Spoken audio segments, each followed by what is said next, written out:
팀 EJ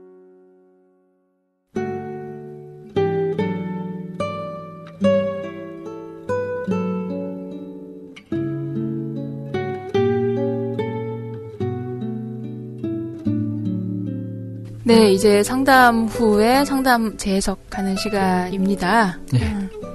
참, 저는 이렇게 처음에 딱 뵙고요. 희망님을 뵙고, 놀랬어요.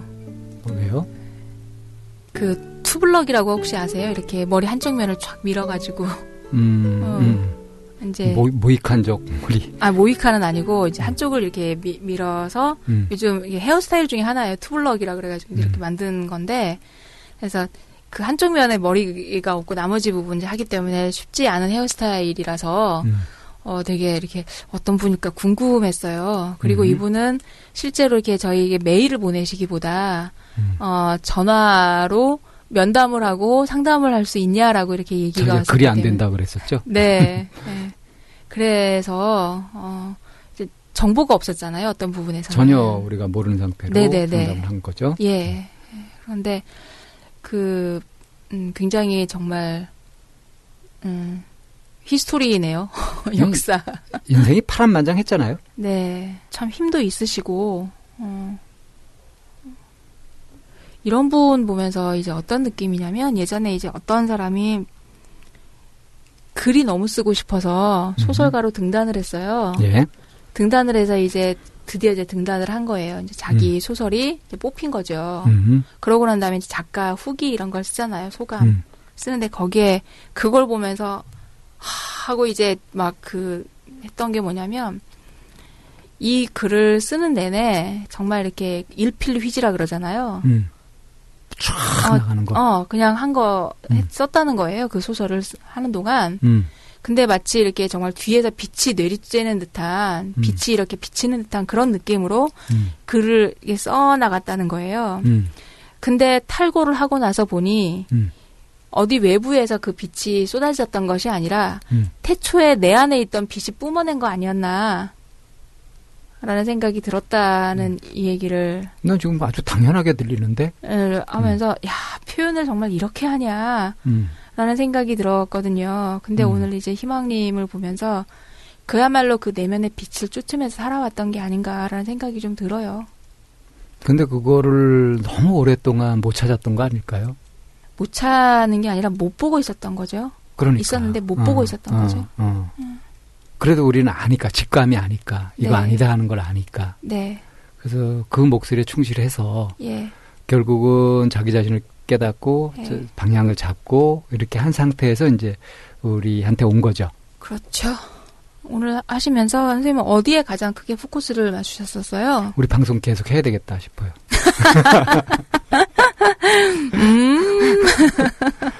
네.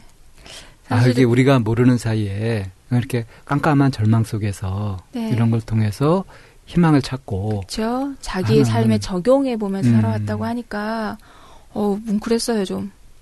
우리가 메시아는 알지만 메시아가 하는 일을 메시아 신드롬 위험하죠. 어느 정도는. 이제 상담 내용으로 좀 들어가 보자면. 네.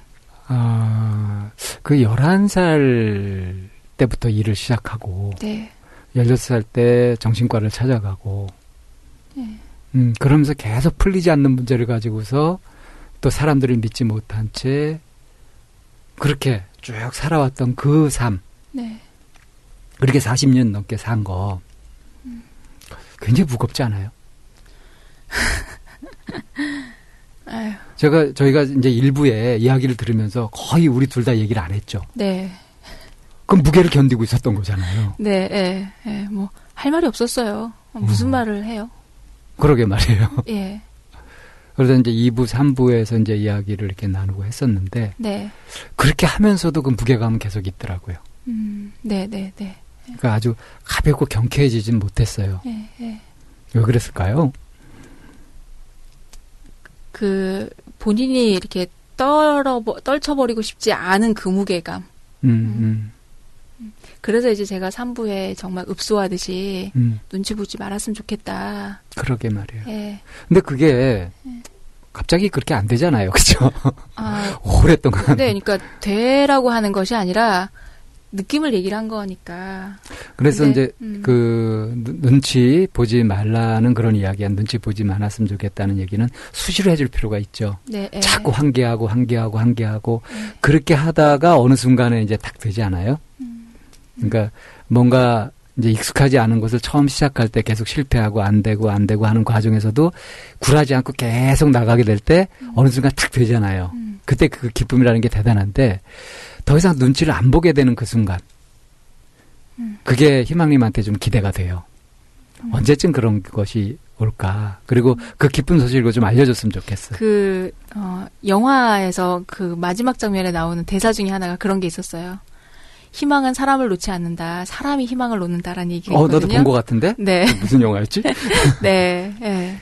그 영화 대사는 그런 거 보면 영화 감독들이 천재인 것 같아. 네. 아마도 희망님도 자기가 희망을 놓지 않을 거예요. 그렇죠. 처음에 이제 우리 전화 통화라고 막 이렇게 할 때 약간 좀 이상한 느낌이 있었잖아요. 네. 어색하고, 이거 뭐지 싶은 거. 뻘쭘하고, 좀 그랬어요. 난 만나보니까 그게 이해가 되는 거예요. 그런 것 같아요. 희망님은 지금 이제 알아서 깨어난 병아리인 상태인 거죠. 네.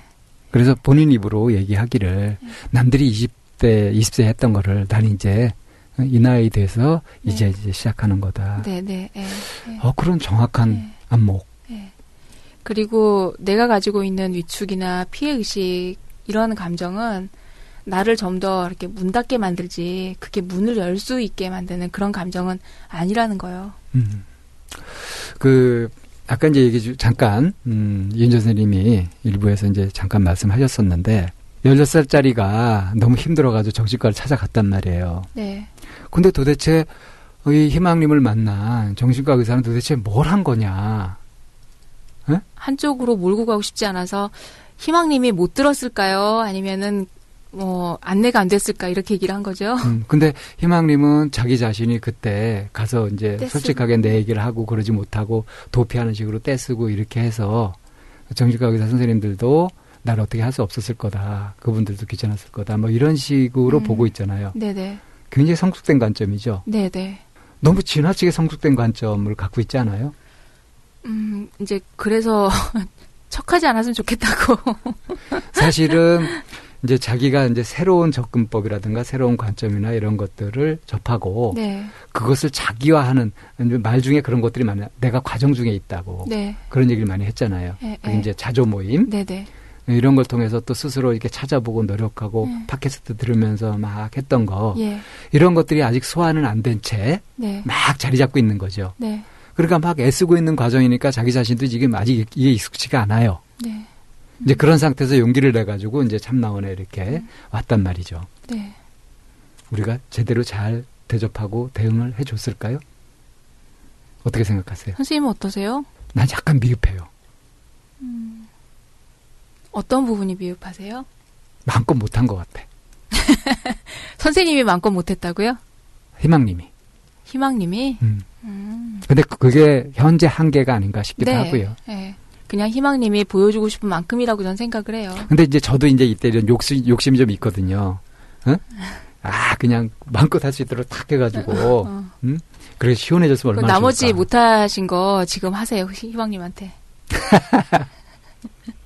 했어요. 아까 얘기는 했는데, 희망님한테서 이제 그걸 보고 싶다는 거죠. 희망님한테 희망을 보고 싶다는 거죠? 당당해지는 거, 자신을 인정하고 정말로 너그러워지는 거. 인간에 대해서 신뢰를 갖게 되는 거. 그런 것들을 좀 보고 싶어요. 그래서 교육이나 공부라는 거는 어느 일정한 장소에서만 일어나는 것이 아니라 모든 순간 어느 자리에서든지 다 일어날 수 있는 부분이고 그래서 저는 교육의 사회화를 굉장히 중요시 여기거든요. 내가 국어나 영어나 수학은 교실에서 배운다 치더라도 국어나 영어나 수학이 어떻게 삶에서 쓰이는지는 사회에서 배울 수 있는 거고 사회에서 많은 부분들이 그걸 비춰줘야 되는데 비춰주는 방식이 너무 왜곡돼 있고 한 방향으로만 지금 가고 있고 그게 바로 이제 인트로에 나왔던 부분인 거잖아요. 현재 우리나라에서 행해지고 있는 교육 있잖아요. 초등학교, 중학교, 고등학교 또 대학교까지 이루어지는 그 교육이 우리가 인생살이를 하는 데 있어서 얼마나 도움이 되는 교육을 하고 있을까. 사실 이런 관점에서 봐야 되는 거 아니겠어요? 한 개인의 잠재력을 얼마만큼 키워주고 그가 세상 살아가는 법을 그것을 제대로 안내해주고 하는가. 이런 면에서 좀 교육을 보자면 현재 우리 교육을 몇 점 정도 줄 수 있을까요? 노코멘트 하겠습니다. 저는 마이너스 100점 줄래요. 오히려 그걸 방해하고 그러니까 입시교육 해가지고 오히려 서로 경쟁하게 만들고 하면서 이건 교육이 아니라 반교육인 것 같아. 이끌어주고 안내하는 자가 눈을 뜨지 못하니까 요즘에는 그 교육을 받고 있는 입장에서 오히려 눈을 떠서 이끄는 자들을 눈뜨게 만드는 그런 경우도 가끔 있어요. 어떤 고등학생이 자퇴를 하면서 이거 피켓을 들고 1인 시위를 하는 거. 내가 왜 자퇴를 하냐면 이라고 하면서 그런 경우도 있고요. 그리고 최근에는 이제 모 대학교에서도 나는 이 학교에 너무 오고 싶어서 왔으나 공부를 하면서 보니 학교는 공부를 시키는 것이 아니라 장사를 사업을 하고 있더라. 그래서 나는 과감하게 이 학교를 자퇴한다라고 하는 그런 것을 들고 있는 그런 경우도 있어요. 그러니까 마이너스 100점 맞죠? 그런 면에서 볼 때 뭐 점수를 꼭 주고 이런 걸 떠나서 한쪽에서 일깨워주지 않으면 우리라도 눈을 뜨자는 거죠. 이제 오늘 희망님의 상담도 네. 지금 우리 사회가 어떻게 되어 있는지 네. 그리고 이 사회를 살아가고 있는 기성세대들이 어떤 생각을 갖고 살고 있는지 자기들 먹고 살기 힘들다고 막 그러면서 또 자기 속상한 거 있다고 그 자라나는 세대들한테 그걸 갖다가 전가하면서 덮어 씌우고 그게 뭐 하는 짓이래요 그래. 정말 미안해요 이 신세대들한테. 우리가 너무 못나서 함께 좀 깨어있자고 알아차리자고. 무거움의 정체가 물론 희망님이 느끼는 개인적인 그런 것도 있겠지만 그걸 들으면서 느껴지는 내가 본 우리 사회의 현실 그런 문제점 이런 것들이 같이 오는 거예요. 우리 참나원이잖아요. 네. 이런 밟지 못한 이런 현실 속에서 어떻게 참나로서 살아갈 것인가. 그건 우리가 이제 힘이 빠져서는 안 되잖아요. 뭐 영양제라도 먹을까요? 사실은 오늘 이제 희망님을 만나서 이런 얘기를 나누고 할 수 있던 것들이 우리한테 사실은 영양제 아닙니까? 희망을 본 거죠, 그야말로. 그렇죠. 그러니까 이런 환경에서 이렇게 살아왔는데도 이 사람이 거기 물들거나 꺾이거나 하지 않고 자기 삶을 찾아서 희망을 찾아서 이렇게 가는 거. 이거 정말 박수 쳐주고 응원해주는 선에서 끝나는 것이 아니라 이럴 때 제대로 길도 안내하고 할 수 있는 게 우리가 그걸 할 수 있는 거 아니에요? 참나원이었으면 좋겠습니다. 그렇게 하면서 더더욱 이렇게 무거움을 느끼면서 이 무거움이 묵직한 느낌과 함께 또 사명감 비슷한 경건해지게 그런 느낌 또 들게 되거든요. 아마 이 방송은 제 목소리가 평소하고 좀 다를 것 같아요. 지금 내 느낌이네.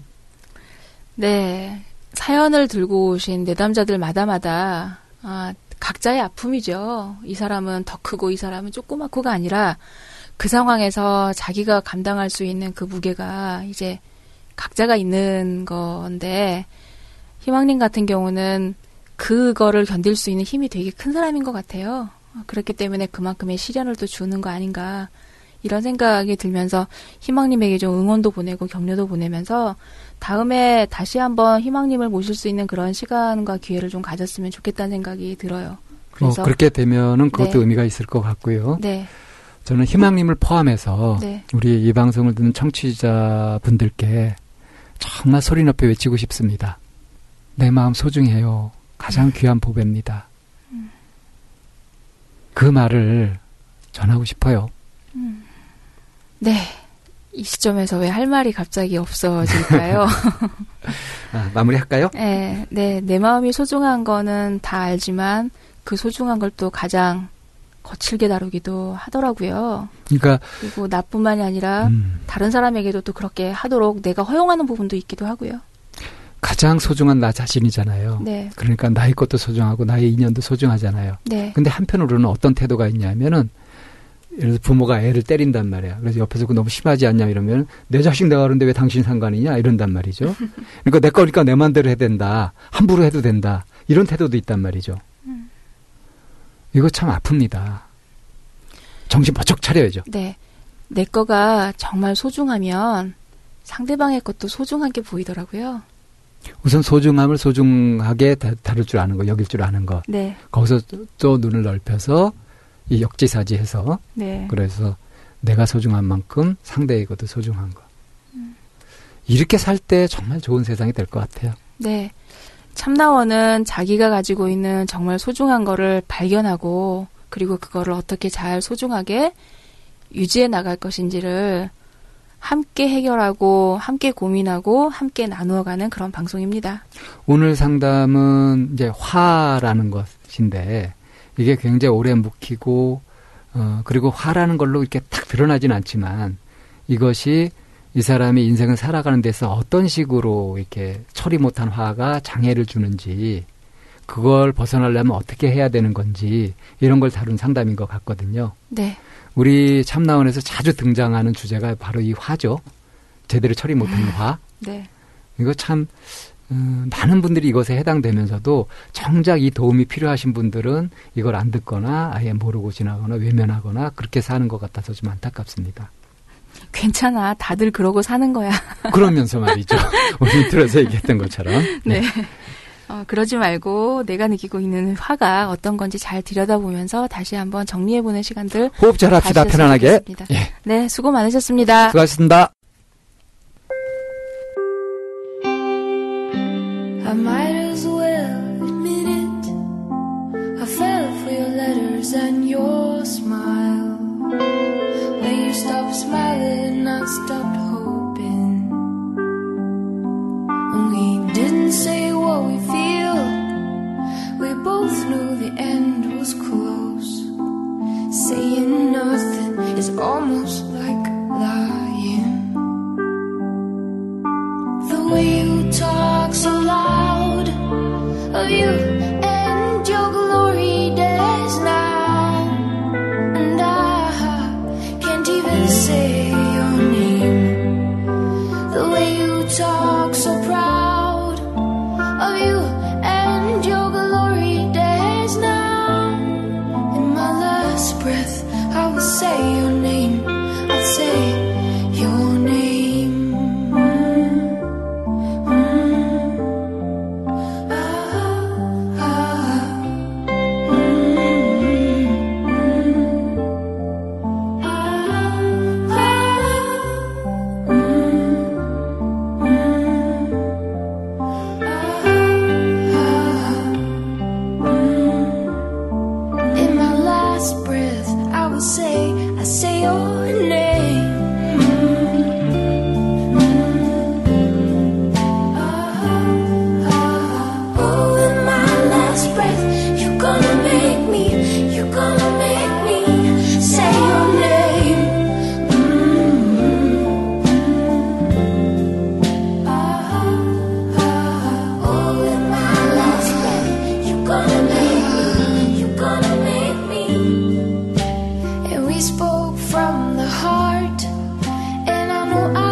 I will say your name. I say